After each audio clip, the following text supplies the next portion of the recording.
aplauso fuerte.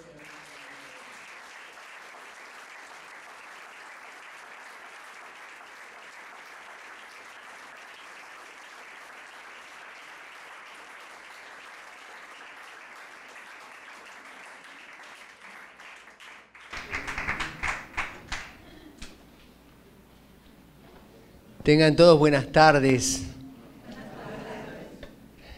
Allá en Durango ya hace una hora que es tarde, entonces como que venimos medio adelantados, porque a veces no cambiamos el reloj cuando llegamos. Es un honor, la verdad, para nosotros estar aquí. Es recíproco absolutamente todo lo que acaba de decir vuestros pastores.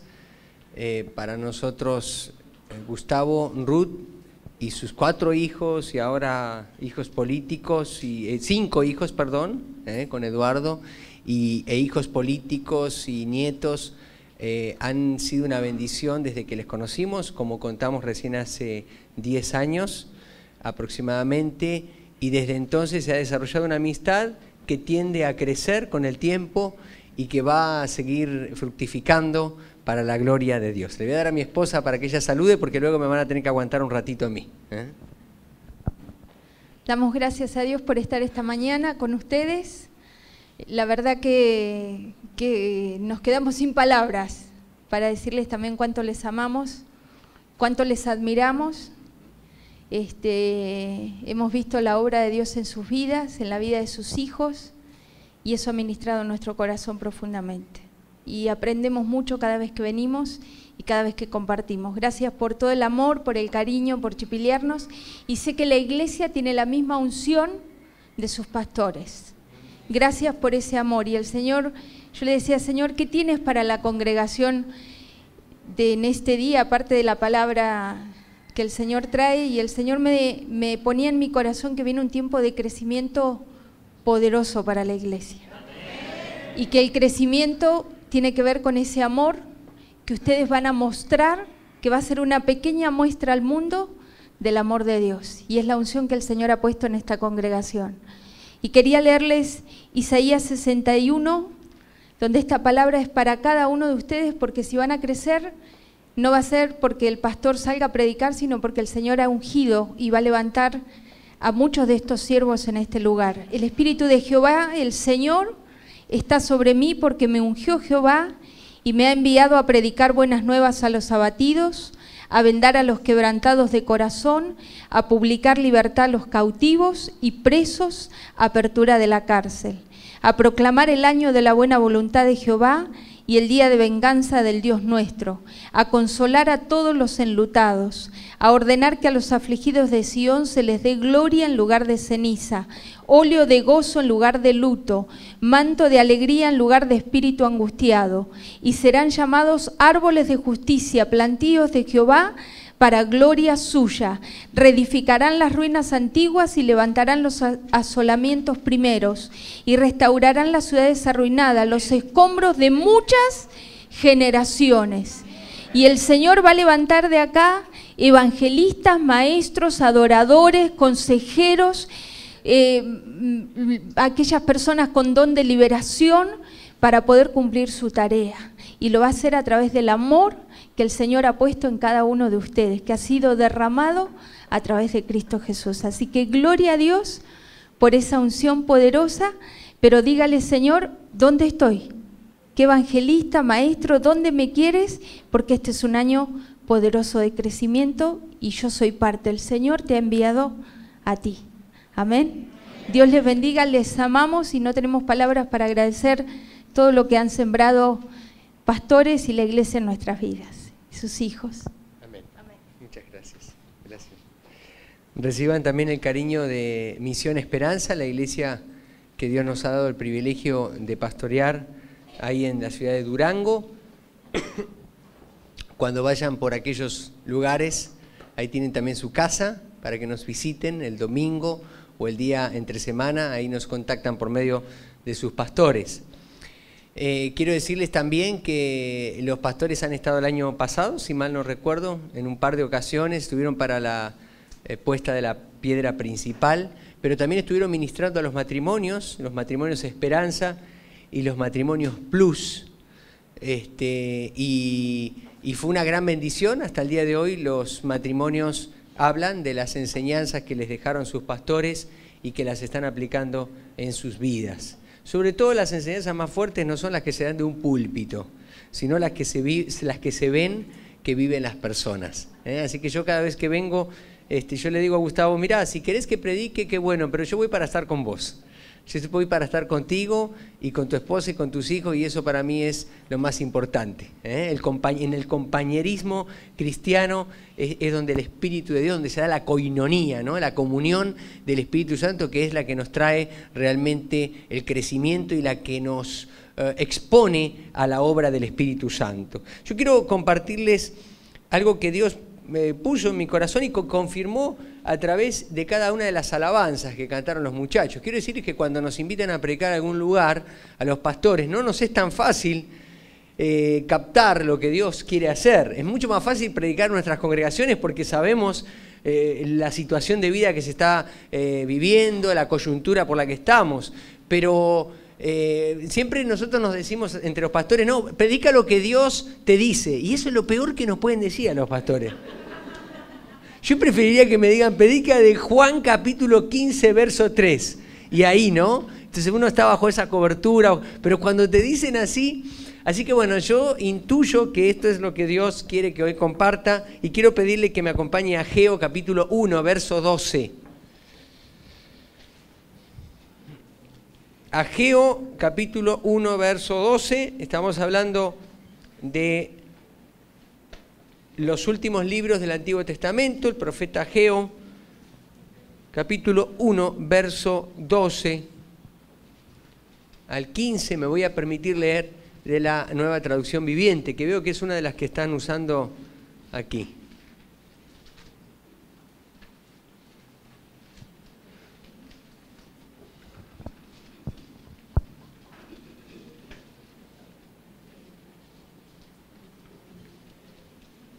Si lo tiene, dígame, ya está. Ya está. Ya está.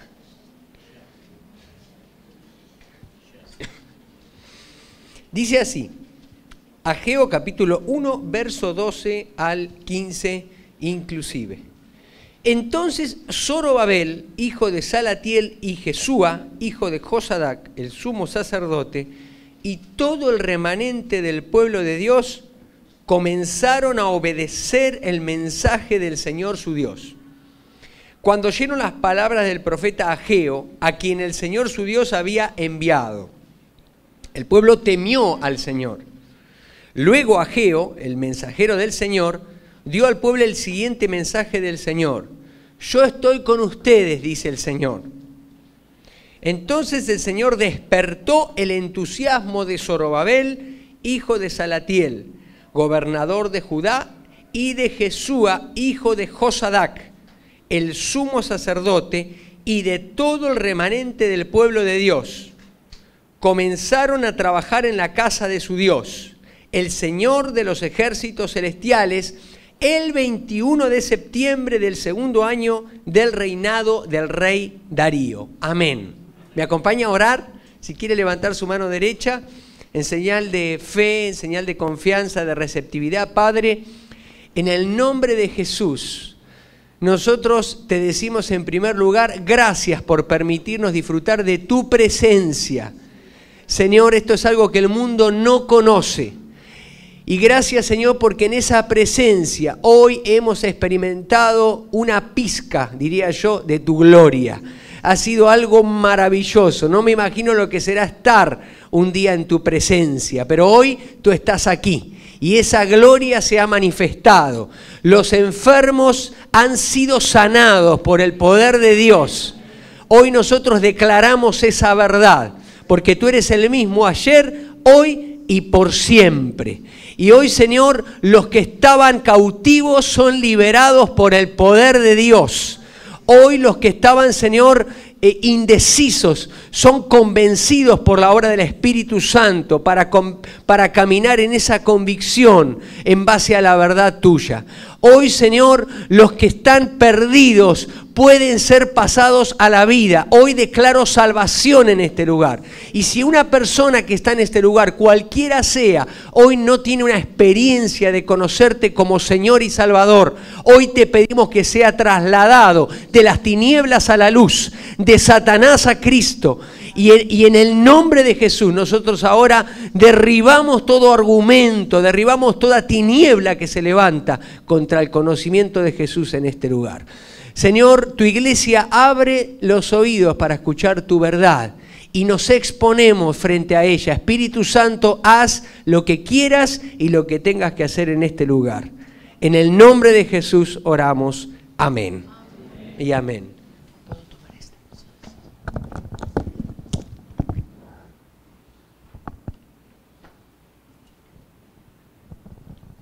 Si leemos un poquito el contexto histórico de lo que estaba ocurriendo cuando el profeta Ageo escribe este libro, nos vamos a dar cuenta que el pueblo, después de haber pasado muchos años en el exilio, regresa a la tierra prometida y comienzan la reconstrucción del templo.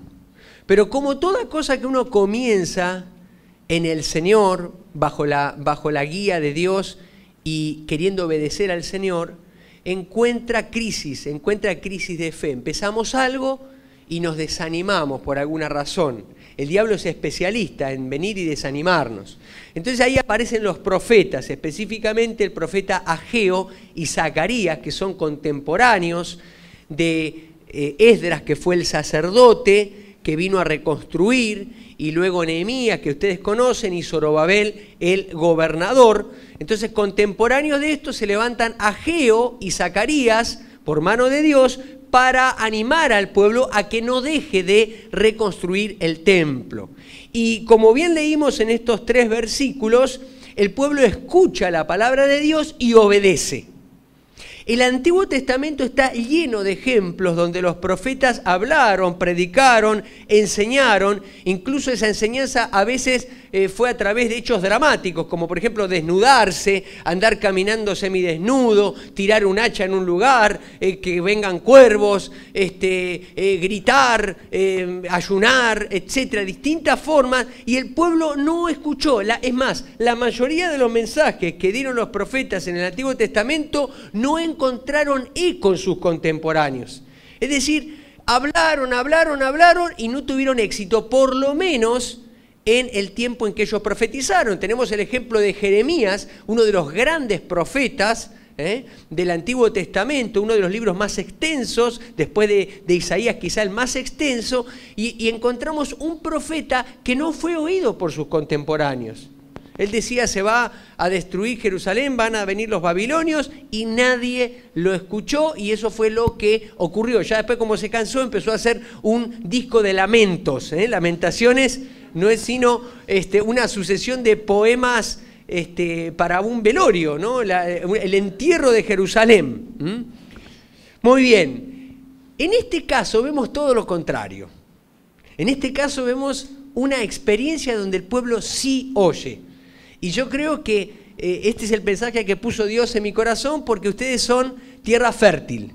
Ustedes son una iglesia que está dispuesta a obedecer. Ustedes son una iglesia que está expectante para lo que Dios quiere hablar, y entonces creo que esta es la palabra de Dios para hoy. Una predicación que encuentra respuesta favorable, un mensaje que es oído, una instrucción que es llevada a cabo, una construcción que fue puesta en marcha después de 18 años de estar detenida, es decir, muchos años de estar detenida. Tan solo en 23 días se ponen a reconstruir. Un acto de obediencia que atrajo la atención de Dios, quien envió un avivamiento. Quiero hablarles de avivamiento. ¿Qué es un avivamiento? Un avivamiento es un despertar espiritual del pueblo de Dios que trae, uno, sanidad a la tierra. Veía ayer en un comercial acerca del río Sonora. ¿no es cierto? No conocía bien lo que había ocurrido, pero veía cómo mostraba el comercial todas las tareas que se han hecho para rescatar después de un accidente, entiendo que hubo, que tendió a contaminar, ¿no es cierto? La tierra está enferma. La tierra está enferma por donde ustedes la ven. Dice la Escritura que la tierra gime aún esperando la redención. O sea, la tierra cuando nos ha sido encomendada por Dios para que la cuidemos, para que fructifiquemos, para que nosotros señoriemos sobre ella, nosotros la hemos echado a perder desde que Adán y Eva pecaron. Así que todos los males que acontecen en la tierra, no le eche la culpa a Dios, es por nuestra culpa. Nosotros descuidamos la casa. Y yo siempre le digo a la congregación que los cristianos deberíamos ser los principales ecologistas. Los partidos ecologistas deberían buscar venir a nosotros y preguntarnos qué es lo que tendríamos que hacer. ¿Por qué? Porque esta es nuestra casa. Este es el espacio el geográfico en el cual Dios nos hizo vivir, nos hizo nacer y extender su reino.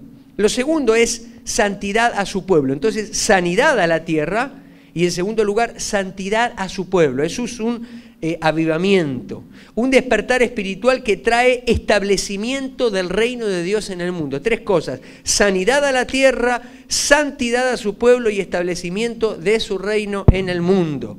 Avivamiento no es hablar en lenguas, ni balancearse, ni cantar canciones rápidas, ni saltar y gritar. Eso puede ser parte del avivamiento, pero no necesariamente.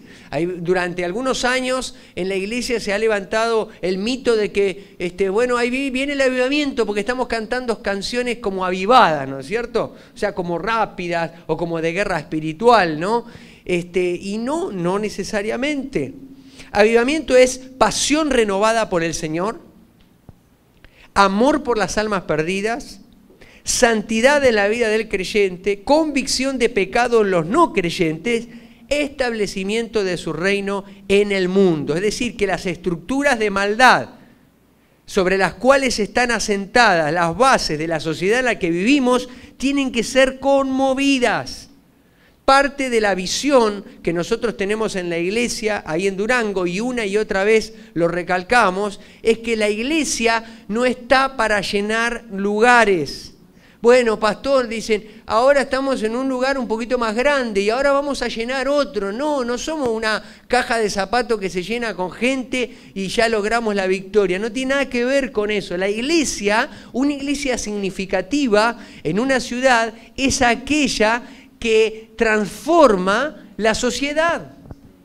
Si nosotros hace 14 años estamos ahí en Durango y no logramos hacer de que baje la delincuencia, de que haya menos mortalidad, de que el suicidio de adolescentes ya no ocurra, de que la policía sea más efectiva y que no sea corrupta, de que los gobernantes gobiernen con juicio y justicia y no bajo sistemas de opresión. Si no logramos eso, al cabo de 20, 50, los próximos 30 años, vamos a decir, no hicimos nada, no logramos nada, porque la iglesia está para afectar la sociedad, para cambiar las estructuras de maldad, para que usted vaya al hospital y usted encuentre el suero que usted necesitaba porque no se lo robó el que trabaja en mantenimiento, porque vive bajo un sistema de corrupción.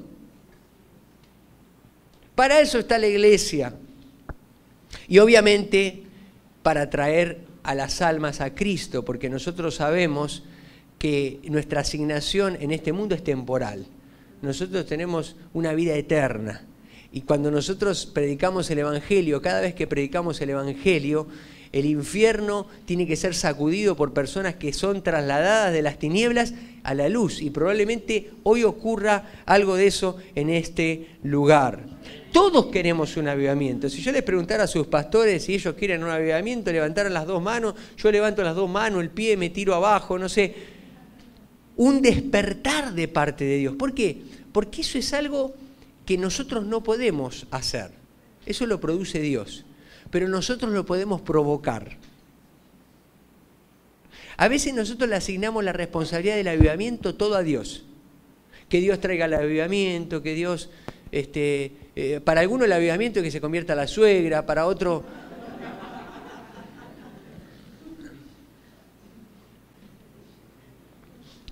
Para otro el avivamiento puede significar que el chico salga de las drogas, para otro significa que el hijo agarró la onda, para otro que la esposa, no sé. Pero cuando nosotros hablamos de avivamiento tenemos que entender que el avivamiento es algo que Dios quiere traer. Como yo le digo a veces a los hermanos, Dios no juega a las escondidas. Dice, el que me busca me va a encontrar. El tema está que nosotros fallamos en buscarlo a Dios. Nosotros queremos que Él venga, que nos toque la puerta de la casa, ¿no es cierto? Y la realidad es que Dios está haciendo eso desde el Edén, una y otra vez a lo largo de toda la historia. De hecho, de eso se trata justamente la historia bíblica, de entender cómo Dios se quiere acercar al hombre. Pero entonces nosotros podemos provocar. Y este pasaje nos ayuda a entender o a distinguir tres momentos donde la obediencia atrae al avivamiento. La palabra clave aquí es obediencia.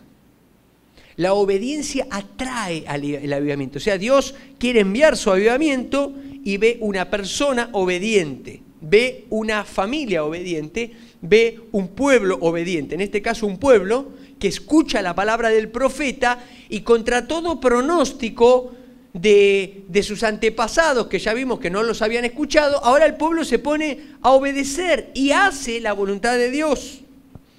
En primer lugar, la obediencia que atrae el avivamiento comienza con el temor de Dios. Dice el versículo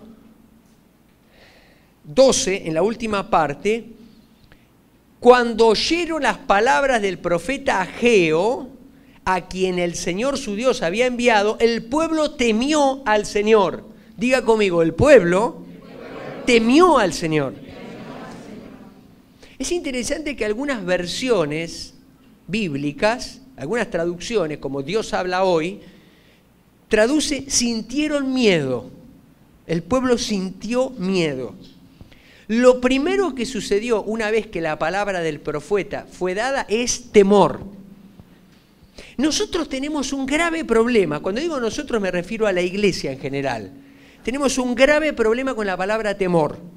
Porque vivimos en una sociedad que ha psicologizado este término. Y entonces nosotros nos apropiamos, en lugar de nosotros darle luz al mundo, a veces nosotros metemos las tinieblas del mundo en la iglesia y empezamos a psicologizar el término. De tal manera que pensamos que todo tipo de temor es esencialmente malo, porque detiene el desarrollo del potencial de las personas. Y entonces hay que erradicar el temor. De esta manera muchos muchachos han crecido sin temor a sus padres, sin respeto, vamos a entenderlo de esa forma para que usted me pueda seguir. Y entonces nos encontramos que en la adolescencia y en la juventud, a mí me ha tocado vivir tristemente situaciones donde sus hijos, los hijos de 18, 19, 20 años, se les ponen a los padres de tú a tú, obviamente porque en toda la adolescencia los padres ya los perdieron, inclusive queriéndolos agredir, diciéndole cualquier tipo de barbaridad. Y eso es una tristeza tremenda porque estamos hablando de una degradación de la sociedad al punto donde se ha perdido. Dice la palabra, detractores de sus padres, ¿no? En los últimos tiempos vendrán, es una de las señales de los últimos tiempos. El temor a Dios o el temor de Dios, bien entendido, no es un tema de la psicología, no es un tema psicológico, sino es ético. Es entender nuestro lugar en esta gran casa que es el mundo y entender el lugar de Dios. Es decir, es una cuestión de ubicación, que nos ubiquemos. Nosotros somos hijos, somos administradores de esta casa que Dios nos ha dado. Dios es el Padre. Abraham lo entendió perfectamente y por eso el ángel del Señor le dijo: ya conozco que temes a Dios, pues no me rehusaste tu hijo, tu único hijo. Nuestro Señor Jesucristo lo resumió en una máxima que encontramos en el Evangelio de Lucas, capítulo 12, verso 4. Mas os digo, amigos míos, no temáis a los que matan el cuerpo y después nada más pueden hacer. pero os enseñaré a quién debéis temer. Temed a aquel que después de haber quitado la vida, tiene poder de echar en el infierno. Sí os digo, a este temed. Una lectura rápida y superficial de este pasaje puede llevarnos al error de pensar que tenemos que tenerle miedo al diablo. Nosotros no tenemos que tenerle miedo al diablo. Nosotros tenemos que temerle a Dios. Y ese es el gran problema que tiene la sociedad, e incluso muchos cristianos que batallan con tantos miedos, porque le temen a cualquier cosa menos a Dios. El mejor remedio para el pecado es el temor a Dios. La mejor situación para tener sabiduría es el temor a Dios. La mejor forma de vivir con una teología certera en este mundo es todo comienza con el temor a Dios o el temor de Dios. Un temor obviamente que no nos lleva a una cuestión de pavor, a una cuestión de parálisis, sino una cuestión de respeto, a una cuestión de ubicación, de saber cuál es nuestro lugar en la casa. Por eso el temor a Dios es un tema ético. Aquí está la clave del temor. ¿A quién debemos temer? Y este texto nos saca de los temores que nos aquejan para darnos una buena razón para temer. Comprender que un día, indefectiblemente, todos los seres humanos que habitamos esta tierra y que habitaron esta tierra desde Adán y Eva, vamos a dar cuenta a Dios. Vamos a estar delante del trono de Dios. Algunos delante del trono blanco para un juicio de perdición, y otros delante del tribunal de Cristo para coronas. Comprender que un día indefectiblemente daremos cuenta a Dios es la clave para una vida sana y libre de temores. Temer a Dios es el remedio para todos los medios y las fobias. Hace no mucho tiempo tuvimos una experiencia de extorsión telefónica, gracias a Dios fue virtual, pero nosotros la creímos en forma porque nos comunicaban con la persona, el familiar que estaba en ese momento, según ellos y según lo que nosotros creímos, secuestrado. Y esta persona que hablaba del otro lado, una y otra vez apelaba a la intimidación. Y en un momento yo me di cuenta de que lo que tenía que ahora sí ministrarle a esta persona era el temor de Dios para que se ubique, ¿no? Y entonces le decía, ¿sabes qué? Tú no tienes ningún poder sobre esa persona a menos que Dios te lo dé. Como le dijo Jesús a los que lo iban a crucificar, ningún poder tienes si no te fuere dado. Y como que esta persona se ubicó y a partir de ahí vino un desenlace positivo de toda la situación que no se las voy a contar y que no quisiera que ninguno de ustedes pase. Pero lo que le quiero decir es que nosotros vivimos en un mundo que le ha perdido el temor a Dios. Algunos dicen, no, la Edad Media fue la peor edad de todo el ser humano, la edad del oscurantismo, ¿no? Pero cuando uno estudia la historia de la humanidad, uno se da cuenta que después de la Edad Media y con el advenimiento de lo que le llamamos el iluminismo y de la ilustración, que nosotros somos el centro de la creación, ¿no es cierto?, comenzaron o se sentaron las bases para el desastre en el que estamos viviendo, donde a Dios lo quitamos absolutamente de la escena y ahora nosotros somos los dioses de este mundo. El temor a Dios es una consecuencia natural y necesaria del oír la palabra. El temor es una consecuencia sana de conectar la palabra con la persona que emite el comunicado, en este caso Dios mismo. El temor a Dios es el principio de toda sabiduría, así que aceptémoslo e incorporémoslo en nuestra relación con Dios, pues es la base para una relación sana. Nadie puede realmente amar a Dios si primero no le teme. Y le voy a poner un ejemplo con los niños. Los niños, la primera emoción que sienten frente a sus padres no es amor, es temor. Y no es un temor malo, sino es un temor de respeto. El chico que no aprende a temer a sus padres no lo va a amar verdaderamente. O sea, el chico tiene que saber, ¿no es cierto?, que sus padres son una figura de respeto en su vida. Y el amor mal entendido no incorpora el temor sano.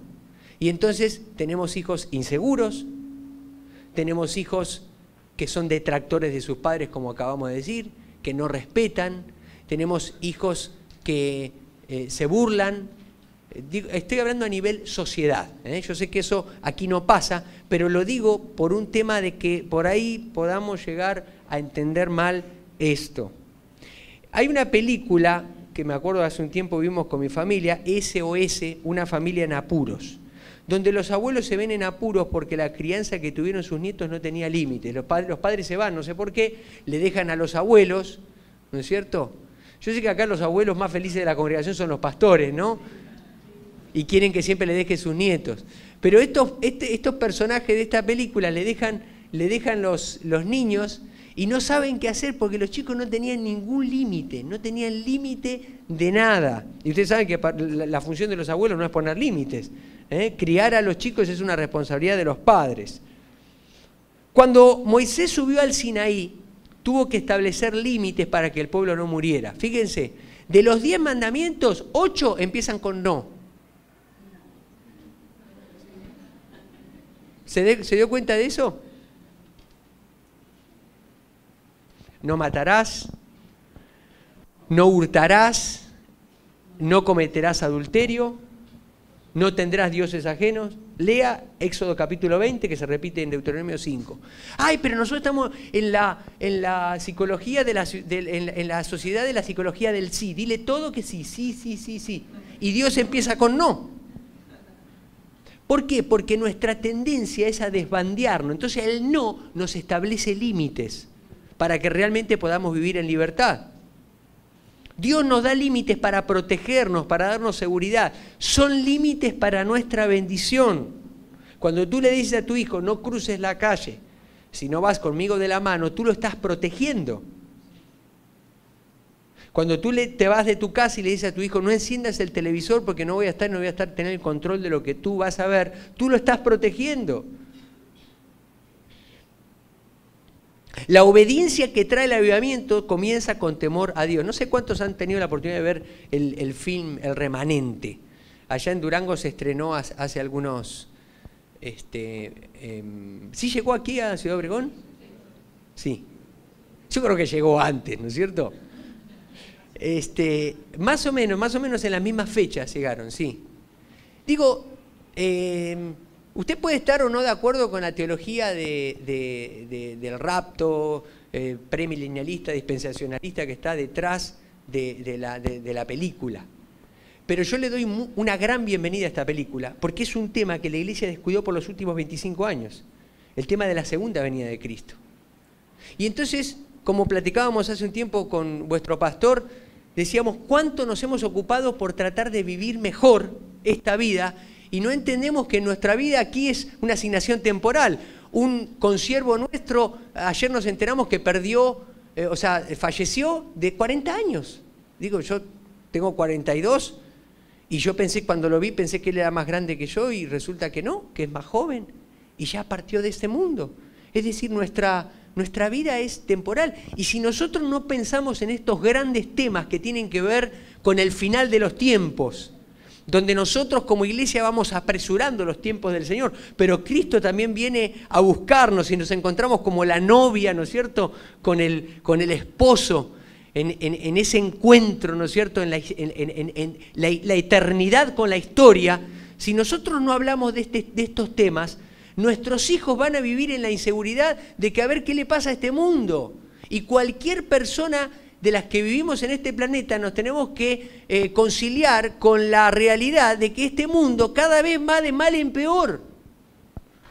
Y que estamos incluso como entontados a veces de vivir, tratando de ver a ver cómo vivir mejor y no le podemos dar una respuesta, por ejemplo, a los papás de los 43 muchachos de lo que pasaron ahora en Ayotzinapa. Y estamos hablando de nuestro país, no estamos hablando de la otra parte del mundo. Estamos hablando de que para algunos ya la gran tribulación ya comenzó. Y la iglesia es la que tiene la respuesta porque nosotros somos los depositarios de la esperanza de parte de Dios. Y yo le decía a la congregación, bienvenido a este film. Y qué bueno que pueda ser redimido, porque dicen que la película bueno, yo la vi, pero digo, a mí no me causó miedo. Pero dicen que el fin es como una película de terror o de suspenso. Bienvenido en la redención del género del terror. Porque el terror ni siquiera es del diablo. Nosotros le damos todos los créditos al diablo. El diablo no inventa nada, el diablo no sabe nada. El terror está en la Biblia. Dice que cuando Dios estaba en el Sinaí, el monte se quemaba y la gente tenía terror de lo que estaba pasando. ¿Cuántos hombres nos encontramos en la Biblia, como Juan en Patmos, cuando está escribiendo, que cae a los pies porque lo invade un temor y un terror de parte de Dios? Lo que pasa es que nosotros le tenemos problema a eso y no nos damos cuenta que esa experiencia con Dios, para empezar, nos ubica en el planeta. Es un tema ético. En segundo lugar, nos resguarda de nuestro principal enemigo, que se llama el pecado. El principal enemigo del hombre es el pecado, ni siquiera es Satanás.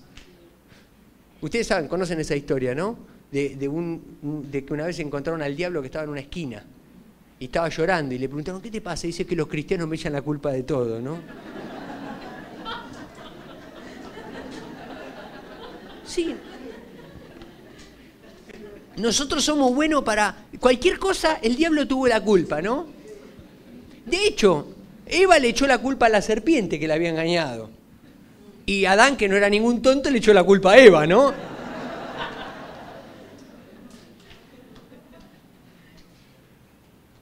Entonces, porque aparte dice la Escritura, cuando alguno es tentado, no diga que es tentado de parte de Dios, porque Dios no tienta a nadie ni puede ser tentado, sino que cada uno de su propia concupiscencia es atraído y seducido.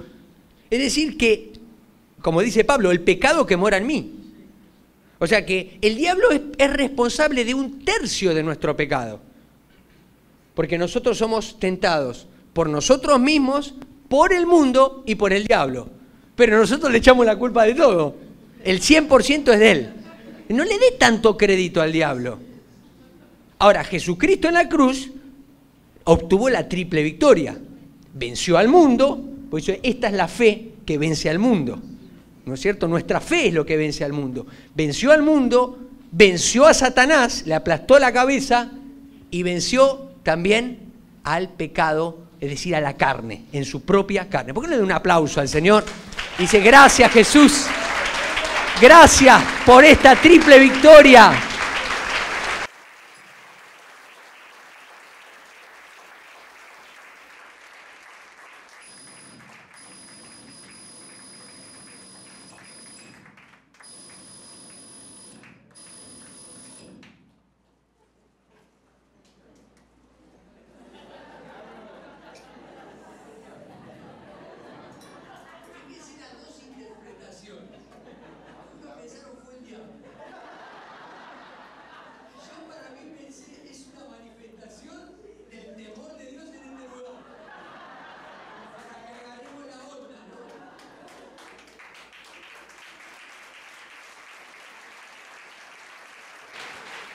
Mire,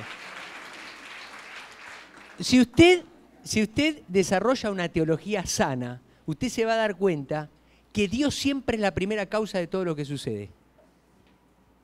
Y si usted tiene una teología dualista, le llamamos en teología, donde al diablo le da mucho lugar, usted siempre parece que el mundo es una pulseada, o sea, una vencida entre Dios y el diablo, a veces gana el... No, el diablo es un sirviente de Dios.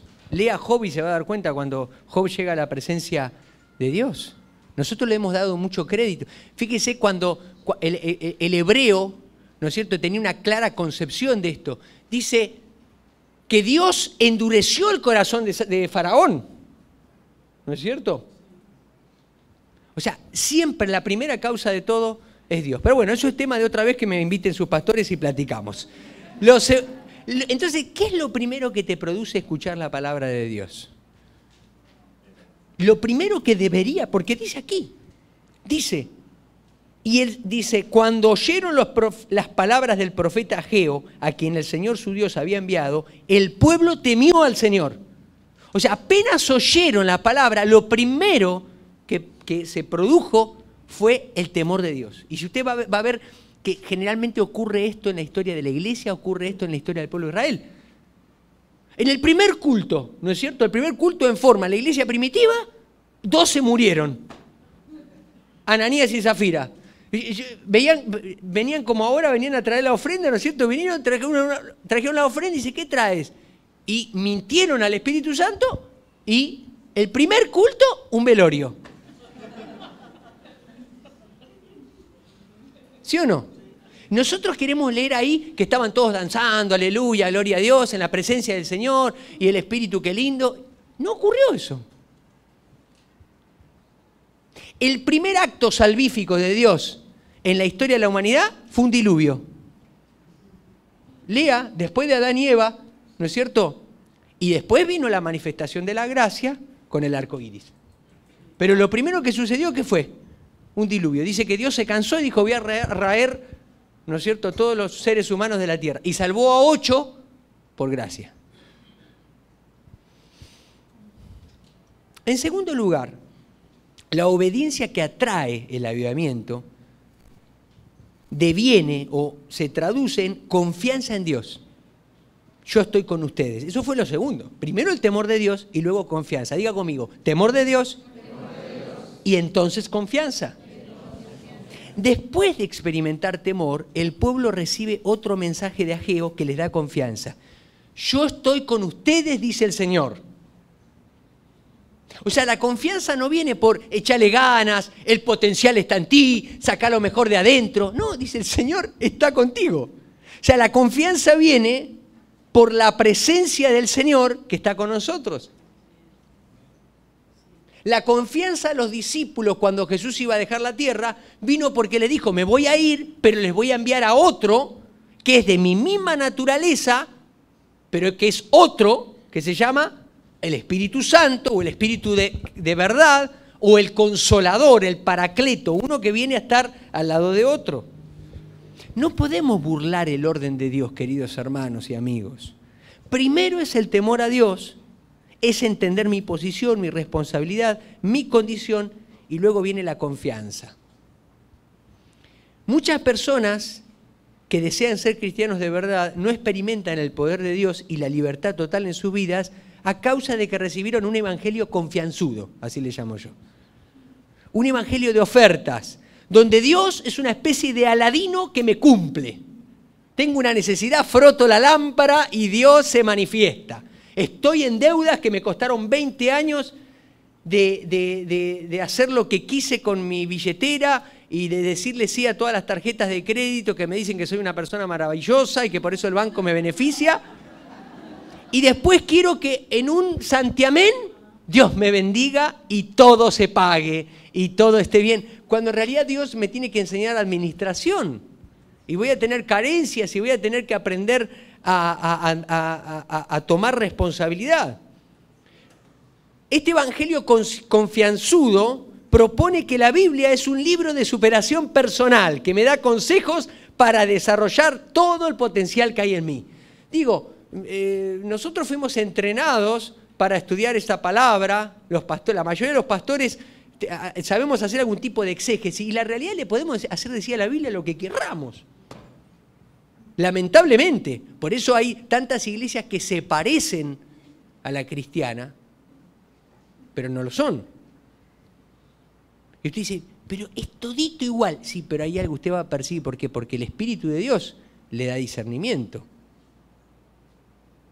Entonces tenemos que tener mucho cuidado. Nosotros no podemos hacerle decir a la palabra lo que nosotros querramos, volviendo a la expresión que acabo de mencionar.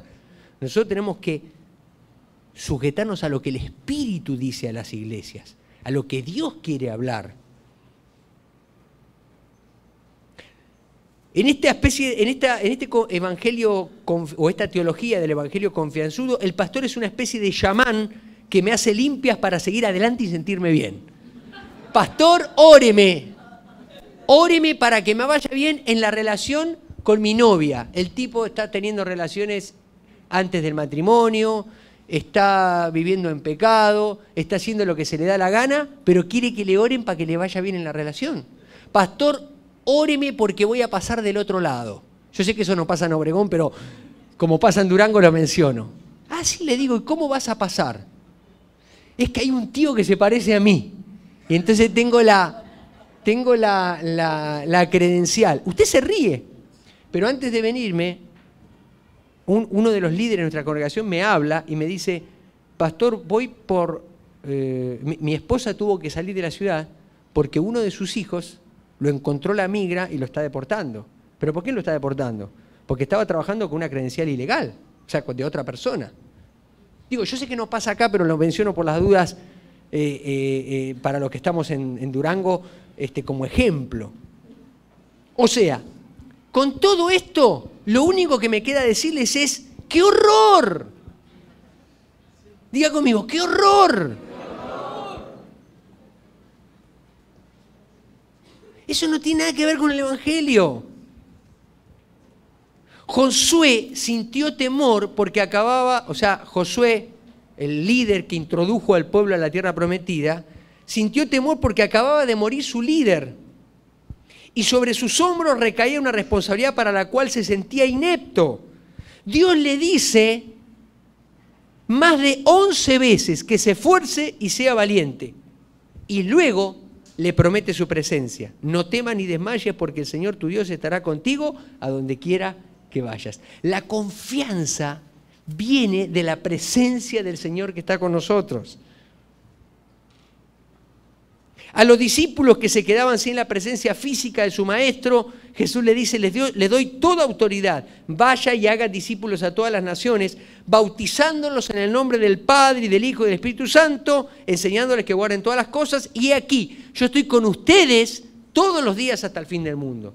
Luego sabemos por Juan, ¿no es cierto?, que esa presencia es la misma presencia de Dios, es el Espíritu Santo, la tercera persona de la Trinidad. ¡Qué maravillosa promesa! La presencia del Señor es la que nos da confianza. El Salmo 23 dice, aunque ande en valle de sombra y de muerte, no temeré mal alguno porque tú estarás conmigo. Marta era una señora que estaba pasando una leucemia terminal ahí en Florencio Varela, la ciudad de donde yo provengo. Mi señora dice que no mencione Florencio Varela porque no la conoce nadie esa ciudad, ¿no? Y fuimos a orar por ella y ella nos dice, la vimos muy fortalecida, y dice, yo sé que el Señor está sentado en la punta de mi cama. Un cáncer terminal. Un cáncer terminal que provocó que los médicos dijeron, llévensela a su casa, porque no pasa de esta noche. Pero ella decía, yo sé que el Señor está sentado en la punta de mi cama. Llegó a su casa y el Señor la sanó. Hasta el día de hoy, porque ella experimentaba la presencia del Señor, ella tenía la convicción.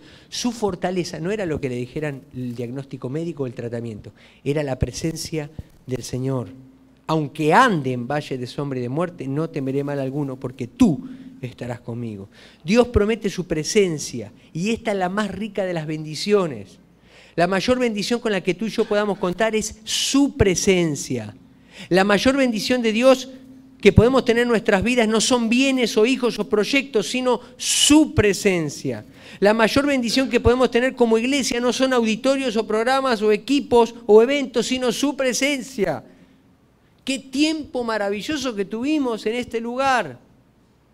Cuiden esa presencia del Señor, porque podemos estar en lugares más bonitos, podemos estar con mejores aire acondicionado, podemos estar con lo que ustedes quieran, podemos ser más, pero si no está la presencia de Dios, la iglesia no tiene sentido. Su presencia es la que te da paz y confianza en los momentos difíciles de la vida. Y es lo que produce la palabra de Dios cuando llega a tu corazón y tu mente, y así penetra hasta tu espíritu. Eso es lo que la Biblia llama fe. Es decir, que fe es confianza en Dios y en su palabra. Por eso dice, la fe viene por el oír y el oír por la palabra. Y eso fue lo que experimentó el pueblo judío y entonces se preparó para el siguiente momento. ¿Qué sucede cuando escuchas la palabra de Dios? En primer lugar, te invade el temor de Dios, y en segundo lugar el Señor te dice, no te asustes, yo estoy acá, y te da confianza. Pero ahora viene lo tercero. Según el pasaje, versículo 14, entonces el Señor despertó el entusiasmo de Zorobabel.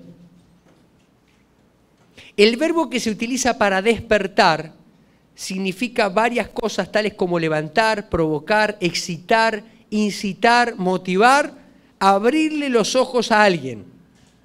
Se utiliza en la Biblia, por ejemplo, en Deuteronomio, capítulo 32, verso 11, cuando dice, como el águila que excita su nidada, revolotea sobre sus pollos, extiende sus alas, los toma, los lleva sobre sus plumas.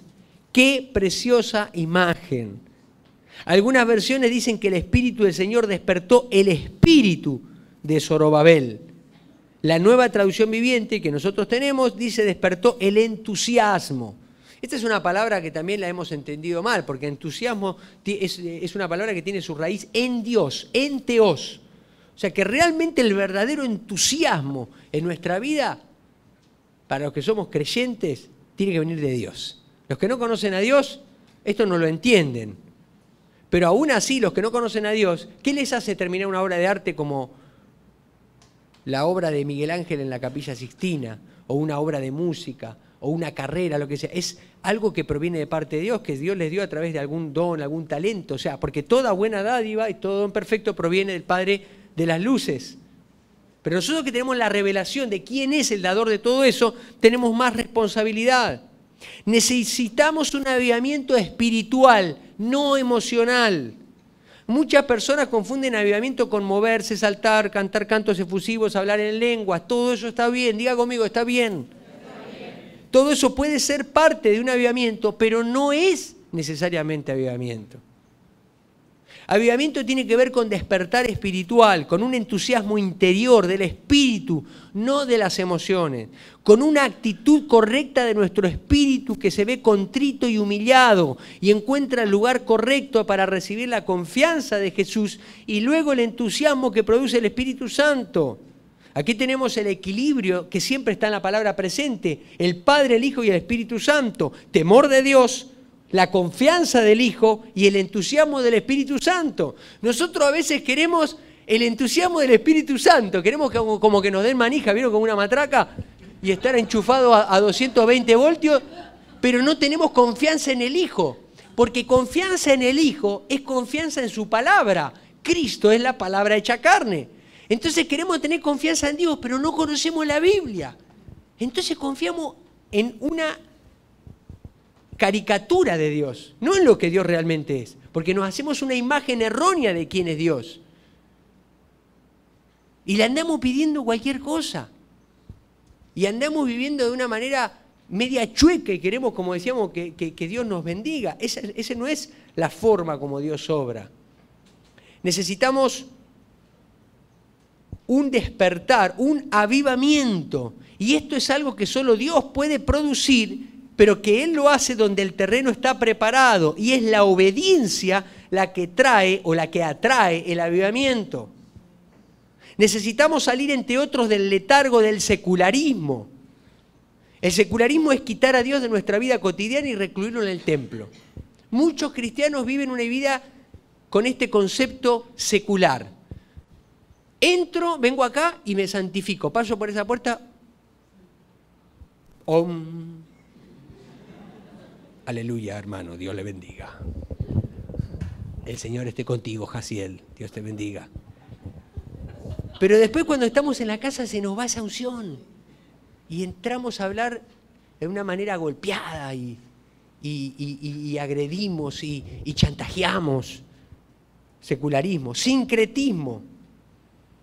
Aceptar todo tipo de mezcla espiritual que diluya la verdad de Dios. Hace 2 domingos le comentaba a su pastor que había predicado un mensaje en la iglesia acerca de la muerte. Le llamé al mensaje, le llamé la verdad. Ay, ¿cómo era, Cari? El término que usé para la muerte. No. La pantoja, no. ¿Cómo le llaman? La parca. La verdad sobre la parca. Y entonces, ¿vieron cómo era domingo 2 de noviembre? Sí, cayó 2 de noviembre. Pues me di cuenta, ¿no es cierto? Me di cuenta que algunos no habían venido, o que algunos de ahí se iban al panteón. Digo, no tiene nada de malo ir al panteón cuando uno va a honrar la memoria del difunto. Está muy bien, deberíamos hacerlo más seguido los cristianos. Pero hay una mezcla, ¿no es cierto?, de medio que... y bueno, para que no se enoje a la familia, le hacemos el altar de muerto. ¿Cómo le van a hacer el altar de muerto? Y bueno, participamos de la misa. No, necesitamos claridad, necesitamos saber lo que Dios quiere. Necesitamos andar en la verdad. Por eso necesitamos que la palabra se meta en nuestra vida y dejar todas estas mezclas. El evangelio mal entendido de la prosperidad. El evangelio nos lleva a prosperidad por su propia naturaleza en todo sentido. No conozco una persona que viva el evangelio que no haya prosperado en todos los sentidos de su vida. Económicamente, afectivamente, intelectualmente, relacionalmente. El evangelio nos lleva a estar mejor, ¿no es cierto?, con los demás. El evangelio nos lleva a estar mejor con nosotros mismos. Eso es algo, es parte de. Pero el evangelio no es una máquina de producir billetes de dólares. Digo dólares porque los pesos argentinos no valen nada, cada vez valen menos, ¿no es cierto? Entonces,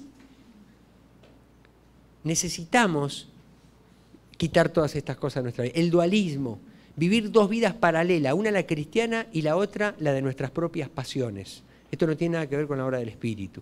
El entusiasmo es esa mecha, ese fervor, esa pasión que hace que obedezcamos con alegría, con gozo, con fuerzas extraordinarias, con recursos extraordinarios y con una actitud extraordinaria. Tú te vas a dar cuenta cuando alguien está obedeciendo al Señor con entusiasmo. ¿Por qué? Porque no se le apaga. Alguna persona dice, yo conocí al Señor cuando tenía 14 años. Y dice, ¿no tuviste un tiempo que te apartaste del Señor? No, no me aparté del Señor. Ni quiero eso para mis hijos, eso es una falacia, es un mito. Ya va a venir el tiempo de la adolescencia. No, yo en la adolescencia me enamoré del Señor. A los 18 años estaba enamoradísimo del Señor. Y cada año que pasó desde entonces sigo más enamorado del Señor. Y le decía ayer a los matrimonios que esa es la clave, creo, para que nuestro matrimonio funcione. Asegurarme que Cari está más enamorada de Dios que de mí. Porque yo no le voy a dar todo lo que ella necesita. En algún punto se va a desencantar de mí. Y ella se asegura de que yo esté más enamorada de Dios que de ella, porque si no la cosa no funciona, y eso también lo saben mis hijos. Necesitamos que nuestro amor sea creciente. El entusiasmo es el fuego de Dios. Yo te pregunto, ¿necesitas un despertar? ¿Necesitas el fuego de Dios? ¿O ya me digo que por inercia, bueno, el domingo venimos porque hay que estar en el culto? Y bueno, ahora hay que hacer el devocional. ¿Cuánto tiene? 1 hora y media tiene que durar el devocional, ¿no? ¿Dijimos ahora? Sí. ¿No? Y un hermano, los hermanos dicen, ay, pastor, no puedo orar esa hora y media. No, pero pueden ser 3 horas, no necesitas hacer 1 hora y media. Sí, o puede ser media hora de calidad. O sea, el problema está en que tú estás mirando el reloj, no se trata del reloj. Es como si nosotros platicamos, ¿no es cierto?, con alguien que uno quiere estar y anda viendo el reloj a ver cuándo se termina. ¿Cómo lo percibe la otra persona? No quiere estar conmigo. Ciudad Obregón necesita un avivamiento. Y México necesita un avivamiento. México necesita a Cristo. Miren, México ha experimentado un crecimiento en el Evangelio como nunca antes en los últimos 20, 30 años. Yo apenas hace 14 que estoy aquí, pero he estudiado un poquito de la historia. En Argentina ha sido algo similar. Pero ¿saben qué? Crecen nuestras iglesias, crece el Evangelio, la gente conoce más de Dios, pero la sociedad está cada vez peor. No puede pasar lo que está pasando, es una barbaridad. Desde el río Bravo hasta la frontera con Guatemala, las cosas que pasan, nosotros somos la esperanza que tiene este país. La iglesia es la esperanza del mundo. Dejemos de cargar las tintas o las responsabilidades a la clase política o a los intelectuales o a la educación. Es el poder de Dios el que va a transformar la sociedad. Y Dios, para bien o para mal, lo único que tiene somos nosotros. De decirle a la persona que está al lado, es lo que hay. Somos nosotros, es lo que hay. Peor es nada, decimos, ¿no? No. Es lo que hay. Pero es lo mejor que Dios tiene. No es lo peor que hay por lo que sobra, es lo mejor que Dios tiene. Eso significa el remanente. El remanente es lo mejor que Dios tiene. Lo mejor que Dios tiene para esta generación en Durango son ustedes. En Ciudad Obregón son ustedes. Y en Durango somos nosotros, porque vivimos allá. Es lo que hay. Y Dios te va a usar. Termino con esto. El texto dice que el 21 de septiembre comenzaron a trabajar en la obra. Pasaron 23 días después de aquel 29 de agosto, donde Ageo dio su primer mensaje. Los actos concretos de obediencia deben fecharse en nuestras vidas. El pueblo judío respondió favorablemente al requerimiento de Dios a través del profeta. Lo hizo con acciones concretas. O sea, hubo un documento que decía, el 21 de septiembre de tal año comenzamos a construir. Yo te pregunto, ¿tienes tú documentados tus actos de obediencia? Porque eso de que sí, yo soy obediente al Señor. Sí, pero hay cosas que Dios te dijo particularmente y todavía no las has cortado. No las has terminado. No has dejado esa relación. No has tirado el teléfono. Algunos tienen que dar de baja el WhatsApp. Algunos tienen que volar de su vida el Facebook. Otros tienen que cambiarse de trabajo. Otros tienen que pedir un cambio en su trabajo. Otros tienen que agarrar el toro por las astas y educar a sus hijos conforme a la crianza del Señor. Esto te va a costar. Otros tienen que agarrar y bajar el orgullo y ir con su cónyuge y pedirle perdón. Y hay que anotarlo. Tal día me costó un montón, pero fui y obedecí al Señor. Las tres facciones del pueblo obedecieron: el gobernador, el sacerdote y el remanente fiel. Los tres están adentro de nosotros, porque nosotros somos parte del pueblo escogido, el remanente fiel, somos sacerdotes y también somos reyes. Por eso los tres nos compete a nosotros. Temor de Dios, confianza y entusiasmo es lo que su palabra quiere producir en nosotros hoy. ¿Cuál será tu respuesta y en qué lugar de este proceso?